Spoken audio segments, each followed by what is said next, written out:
मनोज बड़े तेजी से भाग रहा है, जैसे कोई उसका पीछा कर रहा हो। उसे एक पुरानी कोठी दिखती है। मनोज उसमें घुस जाता है। उस कोठी में एक बूढ़ी औरत रहती थी। बाल बाल बच गया। अगर आज पकड़ा जाता ना तो बहुत बड़ा नुकसान हो जाता।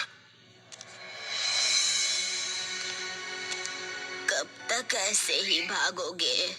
भाग कर जाओगे कहाँ तक? आज नहीं तो कल इसका जुर्माना भरना ही होगा तुम्हें। कब तक ऐसे ही चोरी करते रहोगे? बताओ। वो बूढ़ी औरत समझ जाती है कि मनोज एक चोर है। बूढ़ी औरत उससे पूछती है, चोरी क्यों करते हो? क्या वजह है चोरी की? लालच या फिर मजबूरी? लालच के कारण मैं चोरी नहीं करता, ये मेरी मजबूरी है। मेरी 10 साल की लड़की है जिसकी तबीयत बहुत खराब रहती है और गांव में दवाई बड़ी महंगी बिकती है। इसीलिए मेरे पास और कोई चारा नहीं था सिवाय चोरी के। अम्मा, मेरी बेटी शिवानी को छोड़कर मेरा इस दुनिया में कोई नहीं है। उसके लिए मैं कुछ भी कर सकता हूँ। मैं बहुत अच्छी मैगी बनाती हूँ। तुम्हें भूख लगी होगी ना? जी, भूख तो लगी है मुझे। वो बूढ़ी औरत मनोज को अपने हाथों से मैगी बनाकर देती है। वो पहले क्या करता था उस बारे में पूछती है। पहले मैं गांव में मिल्क शेक बेचा करता था, मगर अब वो धंधा भी ठप पड़ गया। इसलिए अपनी बच्ची की खातिर मैं चोरी करने लगा। बूढ़ी औरत उससे कहती है, मैं तुम्हारी मदद करूंगी, मगर तुम्हें चोरी छोड़नी होगी और जिस जिस से तुमने पैसे चुराए हैं उन्हें जाकर वो पैसे वापस करने होंगे। अम्मा जी, मेरी मदद कीजिए, मैं आपका बहुत आभारी रहूंगा। तुम अपना काम बाएं हाथ से करते हो या फिर दाएं हाथ से? जी, मैं अपना काम दाएं हाथ से करता हूँ। फिर ठीक है। बुढ़िया वो चम्मच मनोज को देती है। वो कोई ऐसा वैसा चम्मच नहीं था, वो जादुई चम्मच था। ये जादुई चम्मच है। आज से तुम नया काम शुरू करना। मेरे घर से मैगी ले जाओ और मैगी मिल्क शेक बनाना शुरू कर दो।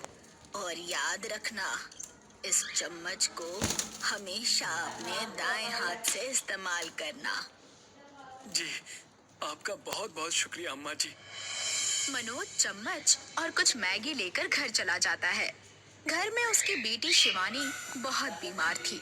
शिवानी को देखकर मनोज उससे कहता है, तुम्हें अब फिक्र करने की कोई जरूरत नहीं है। तुम्हारे पापा सब संभाल लेंगे। पापा, मुझे क्या हुआ है? मैं ठीक क्यों नहीं हो रही हूँ? तुम जल्दी ठीक हो जाओगी।